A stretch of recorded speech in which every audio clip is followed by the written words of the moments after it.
The 2000 Paralympic Games were held in Sydney, Australia, from 18 to the 29th of October. In September 1993, Sydney won the rights to host the 2000 Paralympic Games. To secure this right, it was expected that the New South Wales government would underwrite the budget for the Games. The Sydney Games were the 11th Summer Paralympic Games, where an estimated 3,800 athletes took part in the program. They commenced with the opening ceremony on the 18th of October 2000.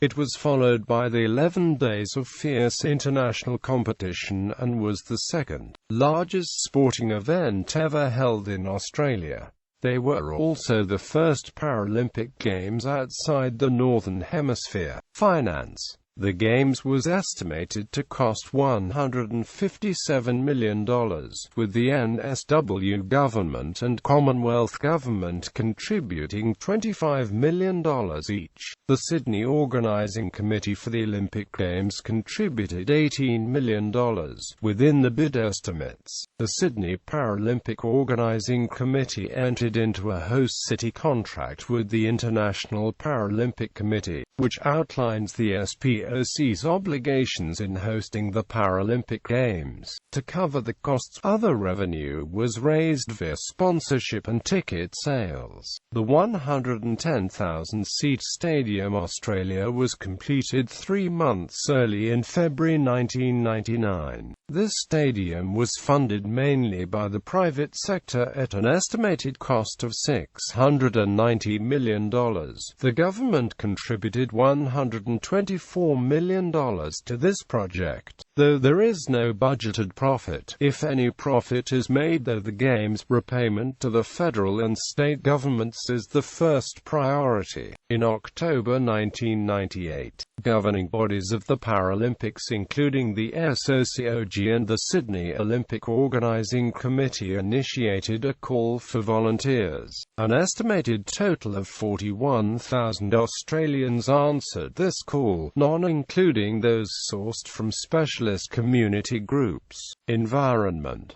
The major focus between 1999–2000 was completion of the first stage of the Millennium Parklands. This is composed of 450 hectares of landscape, with up to 40 kilometers of pedestrian and cycle trails. This major first stage included focus on the surrounding Olympic facilities, providing a beautiful landscape for recreational activities, conservation and environmental education, preservation. During this time, work on the water reclamation and management scheme will continue to progress.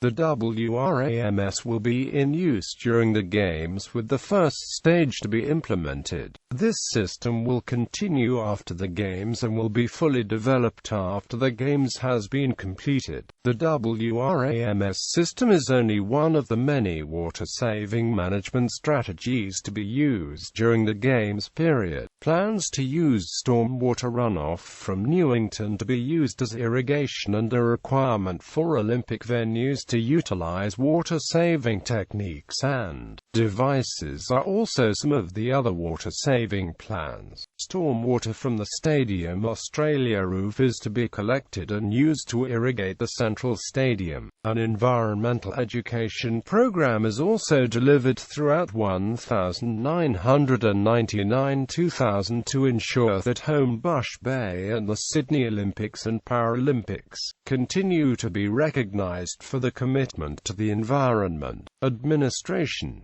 The Paralympic Games are governed by the International Paralympic Committee. The Games were organized by the Sydney Paralympic Organising Committee, led by President Dr. John Grant and Chief Executive Officer Lois Appleby. The SOCOG was established at the same time as the Sydney Paralympic Organising Committee on 12 November 1993 by the Office of Olympic Coordination. In January 1999, 1995, SPOC became a public company controlled by the government, receiving support by both state and Commonwealth governments.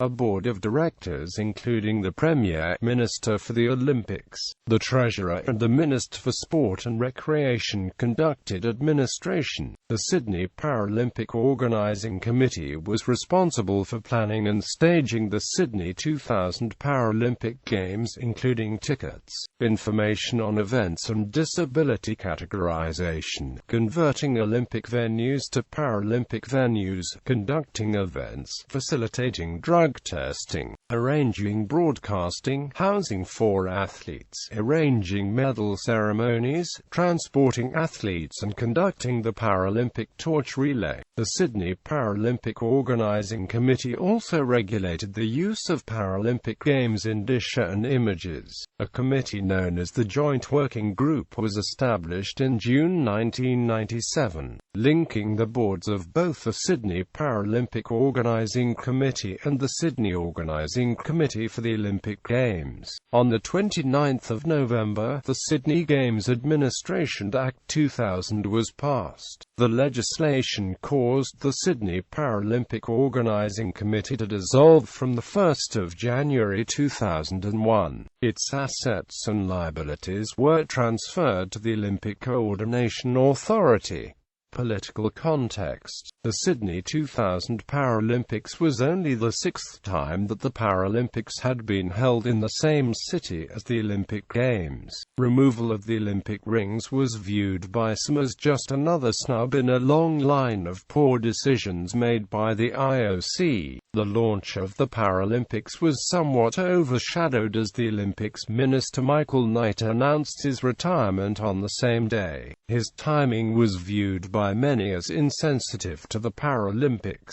A day after this, Sydney politicians organised a large city rally to thank Olympic volunteers. However, they had arranged for this to occur on the same day as the Paralympic Torch relay. The government soon realised the clash and refused to alter the day of the rally. Paralympic organisers received praise for selecting Kylie Minogue and Indigenous Australian band Yothu Yindi for its opening party. Olympic organisers took note of this and quickly booked both for the closing ceremony. Controversy. The Sydney 2000 Paralympic Games were marred by one of sport's biggest controversies, which saw a classification of athletes removed from the next two Paralympic Games. Fernando Vicente Martin, a former head of the Spanish Federation for Mentally Handicapped Sports, allowed athletes with no disabilities to compete at the Games in order to win the gold medal. The team at the center of the row was the Spanish basketball team, who won the gold medal in the basketball ID, beating Russia 87-63. Despite fielding a team mainly composed of athletes with no intellectual disability, it was claimed that at least 10 of the 12 Spanish players had no disability, rather were recruited to improve the team's performance and guarantee future funding. Martin was later suspended by the IPC and expelled by the Spanish Paralympic Committee. The athletes were quickly exposed and the IPC reacted by removing all events from the following games for athletes with intellectual disabilities. The decision was overturned for the 2012 Games in London, along with the controversy surrounding the Spanish basketball team. The Games turned over 11 positive doping tests out of a total 630.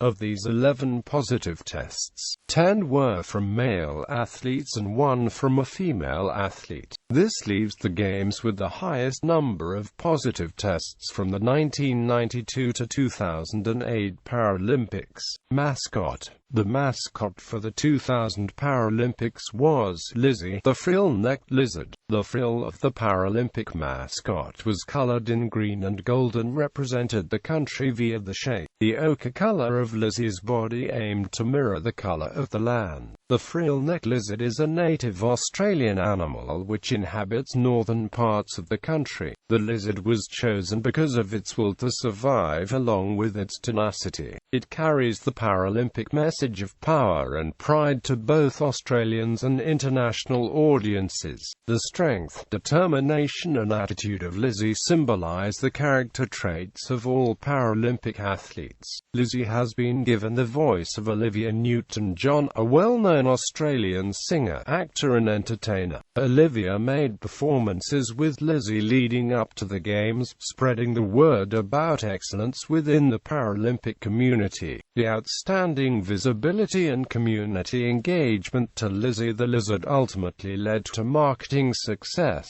unrivaled by the three Olympic mascots. Lizzie captured the imagination of the public, leading to the iconic representation at the Paralympic Games. The Australian Paralympic Committee noted the significant branding capital and realized that this could be leveraged in the future. Logo. The 2000 Paralympic Games logo was representative of a dynamic human form leaping triumphantly forward and breaking through towards the Games. Not only was this depicted through the logo, but so too was the Olympic Torch and the sails of the famous Sydney Opera House. Through the use of three graphic shapes, the colours used are unique to Australia and represent the blue of Sydney Harbour, the warm red of the earth, and lush forest green. The logo embodies Sydney's vitality, Australia's spirit, and the achievements of a Paralympic athlete. Ceremonies. The opening ceremony commenced on Wednesday, the 18th of October at 8 p.m. with over 6,000 performers taking part.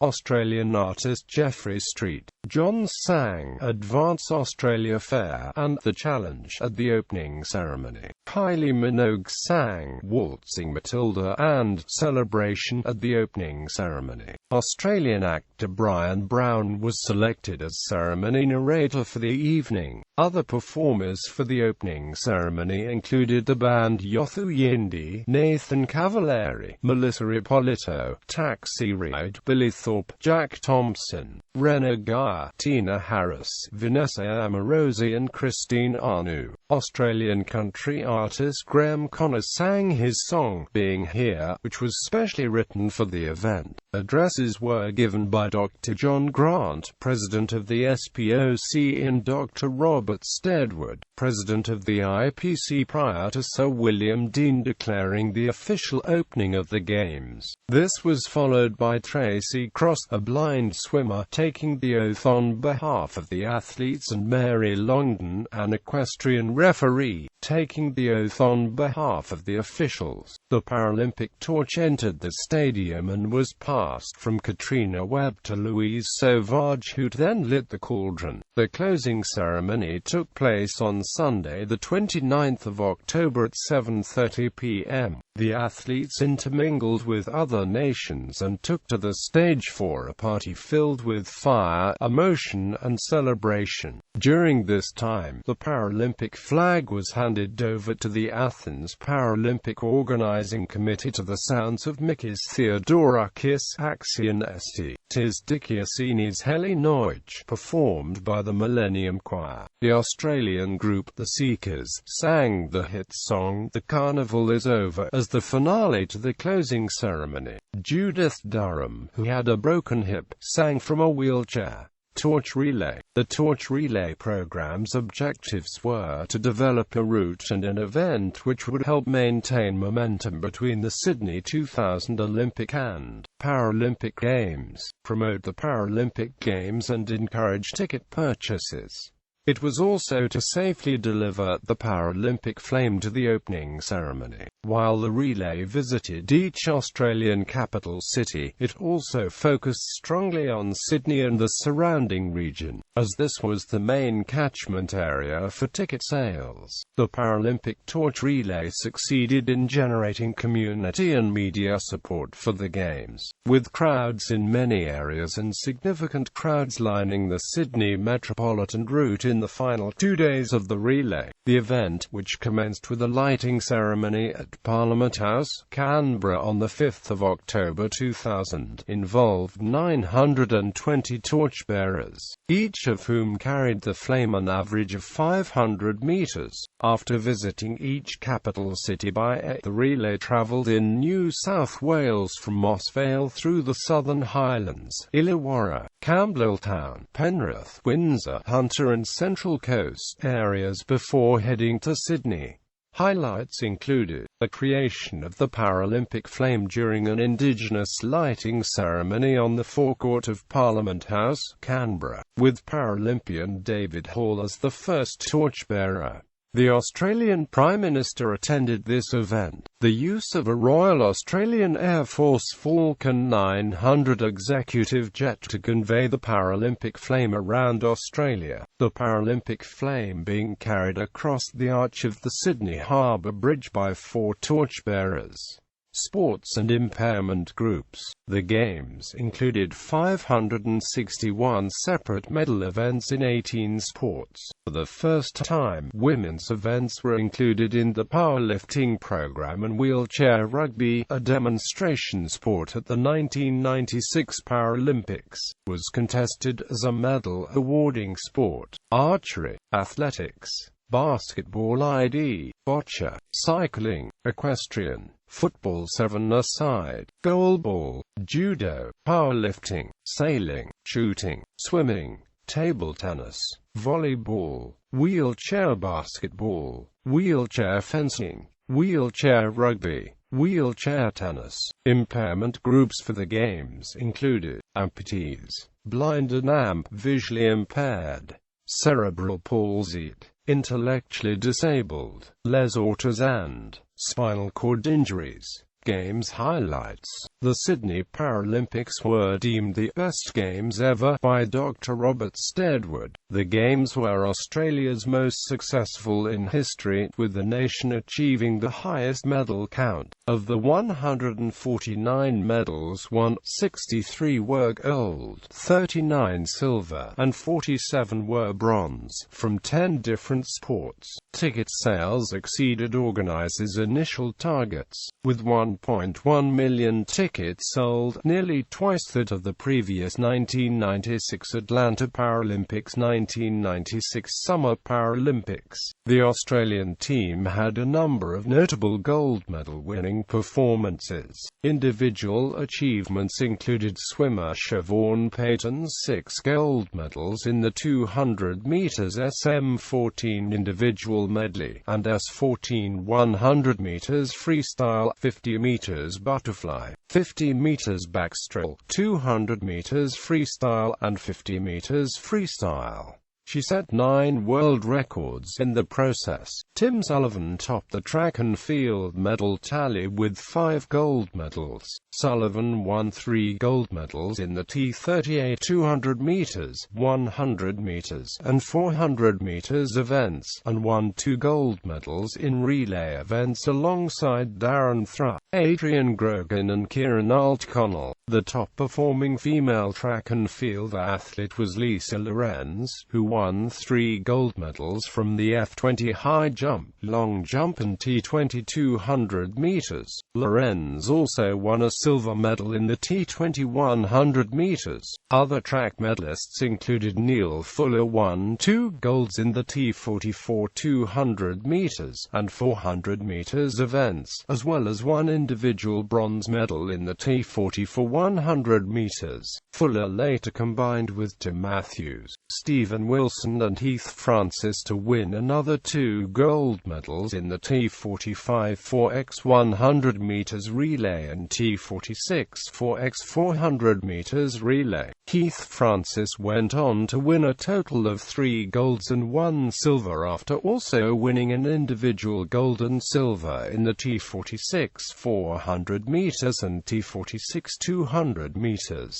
events respectively. Other track medalists were Amy Winters with 2 golds in the T46 200 meters and 100 meters T46, and a bronze in the T46 400 meters. Greg Smith also won 3 gold medals in the 800 meters, 5,000 meters and 1,500 meters T52 events. In cycling, Matthew Gray won 2 golds in the velodrome in the individual cycling mixed 1 km time trial LC1, and a gold in the mixed team sprint with Paul Lake and Greg Ball. Sanya Parker and Tanya Morder also won 2 golds in the women's cycling tandem 1 km time trial and women's tandem cycling individual pursuit open. Medal count. A total of 1,657 medals were awarded during the Sydney Games. 550 gold, 549 silver, and 558 bronze. The host country, Australia, topped the medal count with more gold medals and more medals overall than any other nation.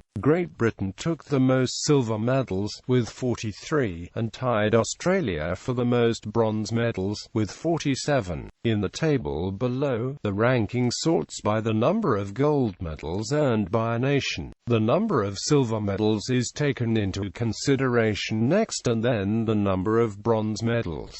Host country participating delegations. 123 delegations participated in the Sydney Paralympics. Included among them was a team of individual Paralympic athletes from East Timor. The newly independent country had not yet established a National Paralympic Committee, so the International Paralympic Committee invited East Timorese athletes to compete at the Games under the title of Individual Paralympic Athletes. Barbados, Benin, Cambodia, Costa Rica, El Salvador, Guatemala, Guinea, Iraq, Laos, Lebanon, Lesotho, Madagascar, Mali, Mauritania, Mongolia, Niger, Palestine, Papua New Guinea, the Philippines, Rwanda, Samoa, Sudan, Turkey, Turkmenistan, Vanuatu and Vietnam, who had not participated in the Atlanta Games, competed in Sydney.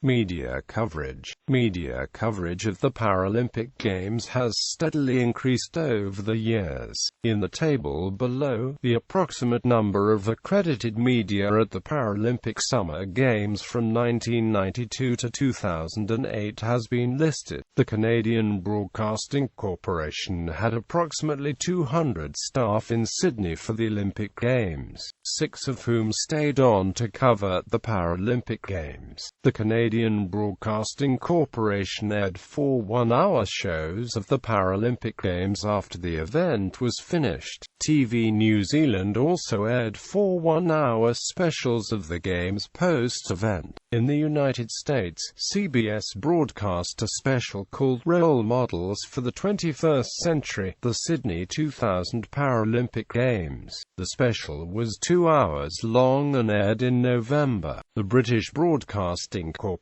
allowed viewers the opportunity to express their opinions towards the Games. Comments were posted under the heading, "Has the Sydney Paralympics been a success?"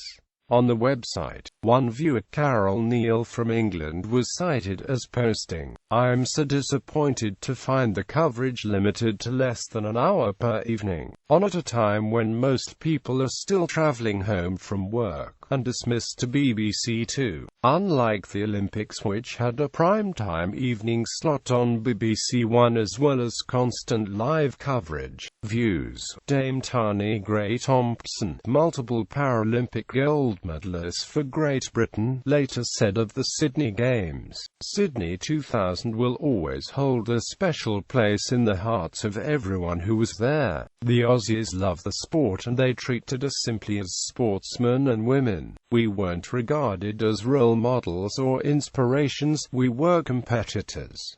Some of us won gold medals, most didn't, but hey, that's life. Sydney was phenomenal because, from day one, you felt there was something extraordinarily special in the air. Sydney was an athletic Disneyland. It was where magic happened. It probably marked the time and place when Paralympians genuinely became part of the Olympic movement. Bibliography. Sydney Paralympic Organizing Committee Annual Report.